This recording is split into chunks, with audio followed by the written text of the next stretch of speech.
नमस्ते। आप सुन रहे हैं श्रीमद् भागवत गीता और ये आत्मा जो आपसे बात कर रही है इसका नाम है भास्कर योगाचार्य। पिछले एपिसोड में हमने सुना पुरुषोत्तम योग। आज हम शुरू करेंगे देव असुर संप द्विभाग योग 16वां अध्याय। यह अध्याय ईश्वरीय और असुरी गुणों और दो प्रकार के प्राणियों ईश्वरीय और राक्षसी के बीच अंतर को प्रस्तुत करता है। दिव्य गुणों से शांति और सुख, सद्गुण अगले जन्म में एक महान जन्म या मुक्ति मिलती है। राक्षसी गुण एक आध्यात्मिक पतन और सबसे गहरे नरक में उतर जाते हैं। वे पुनर्जन्म के दौरान बार बार राक्षसी महिला में डाले जाते हैं। इससे बचने के लिए व्यक्ति को शास्त्रों के निषेध का पालन करना चाहिए। श्री भगवान ने कहा, हे भारतवंशी अर्जुन, परमात्मा पर पूर्ण विश्वास करने का भाव, निर्भयता, अंत कारण की शुद्धता का भाव, आत्मशुद्धि, परमात्मा की प्राप्ति के ज्ञान में दृढ़ स्थित भाव, ज्ञान योग, समर्पण का भाव, दान, इंद्रियों को संयमित रखने का भाव, आत्म संयम, नियत कर्म करने का भाव, यज्ञ परायणता, स्वयं को जानने का भाव, स्वाध्याय, परमात्मा प्राप्ति का भाव, तपस्या और सत्य को ना छिपाने का भाव, सरलता, किसी को भी कष्ट नहीं पहुंचाने का भाव, अहिंसा, मन और वाणी से एक होने का भाव, सत्यता, गुस्सा रोकने का भाव, क्रोध विहीनता, कर्तापन का भाव, त्याग, मन की चंचलता को रोकने का भाव, शांति, किसी को भी निंदा ना करने का भाव, छिद्रान्वेषण, समस्त प्राणियों के प्रति करुणा का भाव, दया, लोभ से मुक्त रहने का भाव, लोभ विहीनता, इंद्रियों का विषयों के साथ संयोग होने पर भी उसमें आसक्त ना होने का भाव, अनासक्ति, मद का भाव, कोमलता, गलत कार्य हो जाने पर लज्जा का भाव और असफलता पर विचलित ना होने का भाव, दृढ़ संकल्प, ईश्वरीय तेज का होना, अपराधों के लिए माफ कर देने का भाव, क्षमा, किसी भी परिस्थिति में विचलित ना होने का भाव, धैर्य, मन और शरीर से शुद्ध रहने का भाव, पवित्रता, किसी से भी ईर्ष्या ना करने का भाव और सम्मान ना पाने का भाव। यह सभी तो दैवी स्वभाव गुण को लेकर उत्पन्न होने वाले मनुष्य के लक्षण हैं। हे पार्थपुत्र, पाखंड, घमंड, अभिमान, क्रोध, निष्ठुरता और अज्ञानता, यह सभी असुरी स्वभाव को लेकर उत्पन्न हुए मनुष्यों के लक्षण हैं। दैवीय गुण मुक्ति का कारण बनते हैं और असुरी गुण बंधन का कारण माने जाते हैं। हे पांडुपुत्र अर्जुन, तू शोक मत कर, क्योंकि तू दैवीय गुणों से युक्त होकर उत्पन्न हुआ है।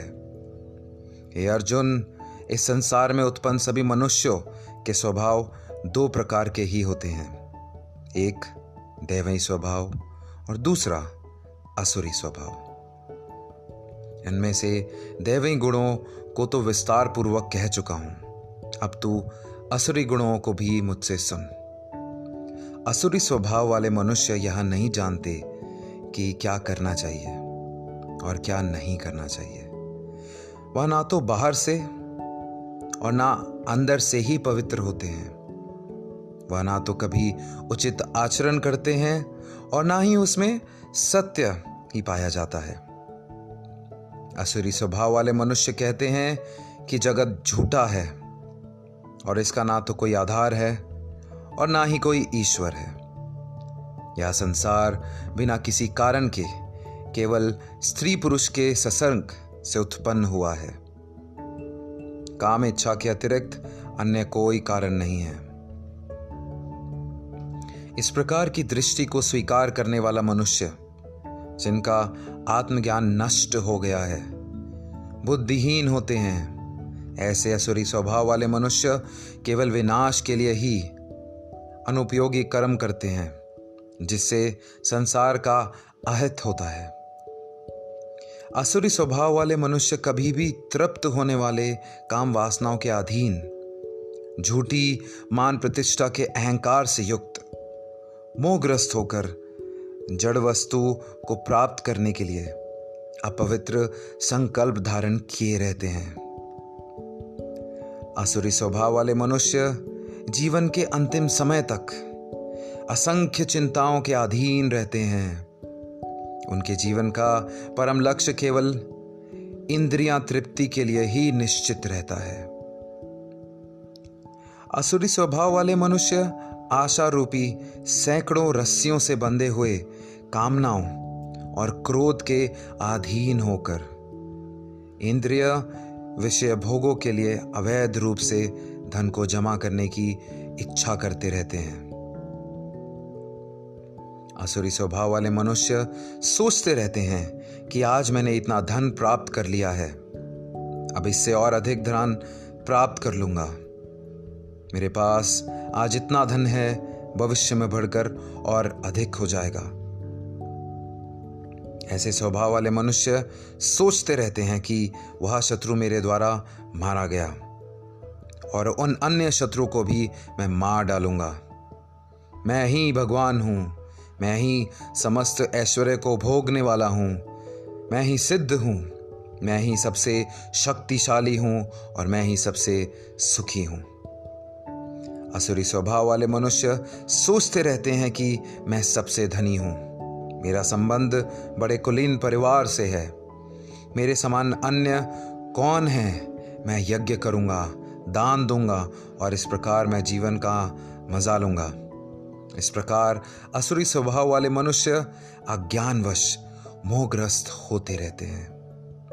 अनेक प्रकार की चिंताओं से भ्रमित होकर मोह रूपी जाल से बंधे हुए इंद्रियां विषय भोगों में आसक्त असुरी स्वभाव वाले मनुष्य महान अपवित्र नरक में गिर जाते हैं।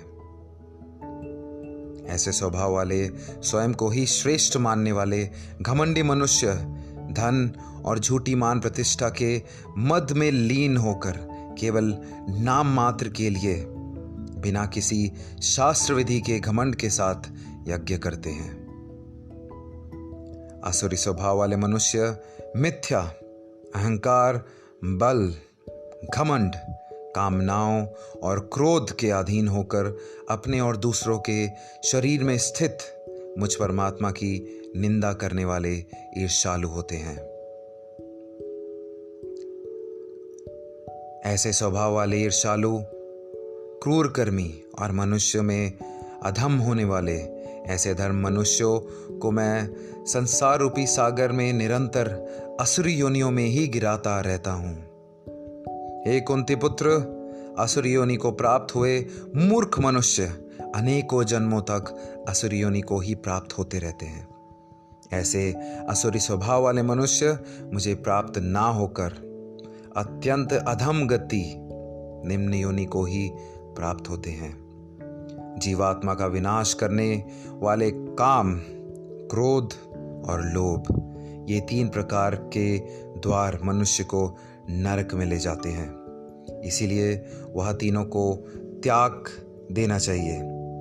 हे कुंती पुत्र, जो मनुष्य इन तीनों अज्ञान रूपी नरक के द्वारा, इनके द्वारों से मुक्त हो जाता है, वह मनुष्य अपनी आत्मा के लिए कल्याणकारी कर्म का आचरण करता हुआ परम गति परमात्मा को प्राप्त हो जाता है। जो मनुष्य कामनाओं के वश में होकर शास्त्रों की विधियों को त्याग कर अपने ही मन में उत्पन्न की गई विधियों से कर्म करता रहता है, वह मनुष्य ना तो सिद्धि को प्राप्त कर पाता है, ना सुख को, और ना परम गति को ही प्राप्त कर पाता है। ये अर्जुन, मनुष्य को क्या कर्म करना चाहिए और क्या कर्म नहीं, इसके लिए शास्त्र एकमात्र प्रमाण होता है। इसीलिए तुझे इस संसार में शास्त्र की विधि को जानकर ही कर्म करना चाहिए। इस प्रकार उपनिषद, ब्रह्म विद्या तथा योग शास्त्र रूप श्रीमद् भगवद गीता के श्री कृष्ण अर्जुन संवाद में देवासुर सांपद्विभाग योग नाम का 16वां अध्याय संपूर्ण हुआ। जय श्री कृष्ण।